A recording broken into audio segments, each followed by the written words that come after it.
السلام علیکم ورحمۃ اللہ۔ قرآن و حدیث کی انمول باتیں چینل میں آپ سب کو خوش آمدید۔ یہاں ہم کوشش کرتے ہیں کہ اپنی روزمرہ کی زندگی کو دین کی روشنی میں سمجھ سکیں۔ تو آج کی ہماری گفتگو ایک بہت ہی حساس اور اہم موضوع پر ہے۔ یہ موضوع ہے سرکاری ملازمت اور وہ ذمہ داریاں جنہیں ہم اکثر بھول جاتے ہیں۔ آئیے اس مسئلے کی گہرائی میں اترتے ہیں اور دیکھتے ہیں کہ اس کا ہماری روزی پر کیا اثر پڑتا ہے۔ چلیں شروعات کرتے ہیں ایک ایسے سوال سے جو شاید تھوڑا سا بے چین کر دینے والا ہے لیکن بہت ضروری ہے۔ یہ سوال ہر اس شخص کے لیے ہے جو سرکاری نوکری کرتا ہے۔ جب مہینے کی پہلی تاریخ کو آپ کے اکاؤنٹ میں تنخواہ آتی ہے تو ایک خوشی کی لہر دوڑ جاتی ہے، لیکن کیا کبھی ایک لمحے کے لیے رک کر سوچا ہے کہ اس میں سے کتنی رقم واقعی حلال ہے، جس پر آپ کا پورا حق ہے؟ ہم سرکاری نوکری کو پکا رزق تو سمجھتے ہیں، لیکن کیا ہم اسے پکی ذمہ داری بھی سمجھتے ہیں؟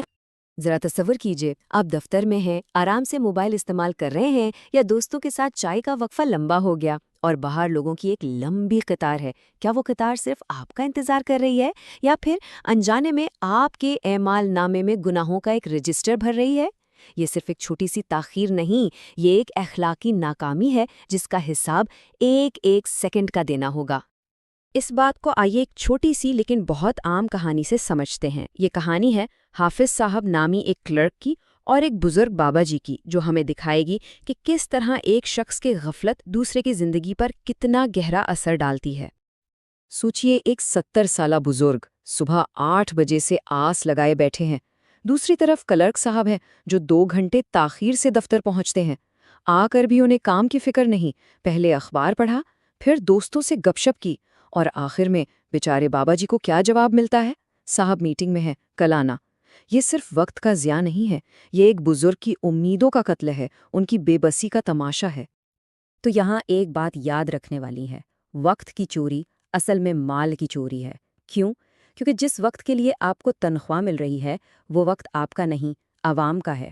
اس کو ضائع کرنا عوام کے پیسوں میں خیانت کرنے کے برابر ہے۔ یہ ایک سادہ لیکن بہت گہری حقیقت ہے۔ تو یہ صرف ایک حافظ صاحب کی کہانی نہیں، یہ ہمارے پورے نظام میں پھیلی ایک بیماری ہے۔ آئیے ان سچائیوں کو دیکھتے ہیں جنہیں ہم اکثر جان بوجھ کر نظر انداز کر دیتے ہیں۔ دیکھیے، عوامی خدمت کے کچھ بنیادی اصول ہیں۔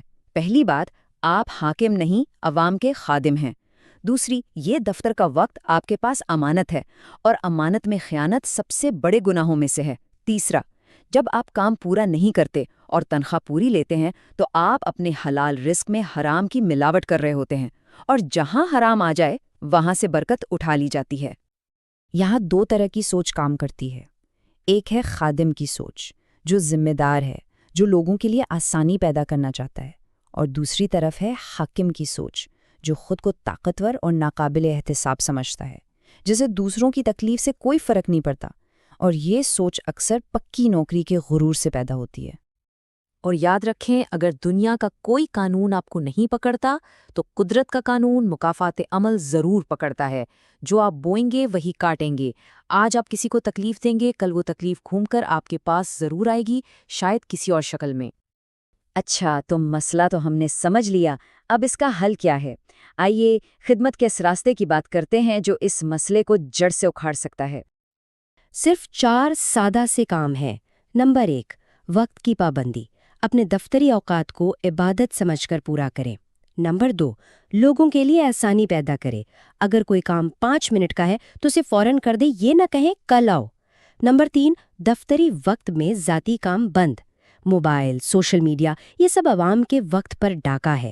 اور سب سے اہم، چوتھا قدم، دل میں اللہ کا خوف پیدا کرے۔ بس ایک بار یہ سوچ لیں کہ اگر اس لائن میں میرا اپنا والد کھڑا ہوتا تو میرا رویہ کیا ہوتا؟ جواب آپ کو خود مل جائے گا۔ تو آخر میں ایک دعوت ہے غور و فکر کی، خاص طور پر ان لوگوں کے لیے جو سرکاری عہدوں پر فائز ہیں۔ ہر سرکاری ملازم جو یہ سن رہا ہے اپنے آپ سے پوچھیں، آپ کی کرسی لوگوں کے لیے آسانی کا ذریعہ ہے یا عذاب کا سبب؟ آپ کی کرسی صرف فرنیچر کا ٹکڑا نہیں، یہ ایک بہت بڑی ذمہ داری ہے۔ آپ اس بارے میں کیا سوچتے ہیں؟ نیچے کامنٹس میں اپنی رائے ضرور دیں۔ اگر آپ کے ساتھ کبھی ایسا تجربہ ہوا ہے تو وہ بھی سب کے ساتھ شیئر کریں۔ اس پیغام کو آگے بڑھائیں، اس ویڈیو کو شیئر کریں تاکہ یہ آواز ان لوگوں تک پہنچے جن تک پہنچنی چاہیے۔ اور آئندہ بھی ایسی ہی یاد دہانیوں کے لیے ہمارے چینل قرآن و حدیث کی انمول باتوں کو سبسکرائب کرنا مت بھولیے گا۔ آج ہم نے وقت کی امانت پر بات کی۔ اگلی نشست میں ہم ایک اور اہم امانت یعنی کاروباری شراکت داری میں دھوکے پر بات کریں گے اور دیکھیں گے کہ اس خیانت کے کتنے بھیانک نتائج ہو سکتے ہیں۔ تب تک کے لیے اپنا خیال رکھیے گا۔ اللہ حافظ۔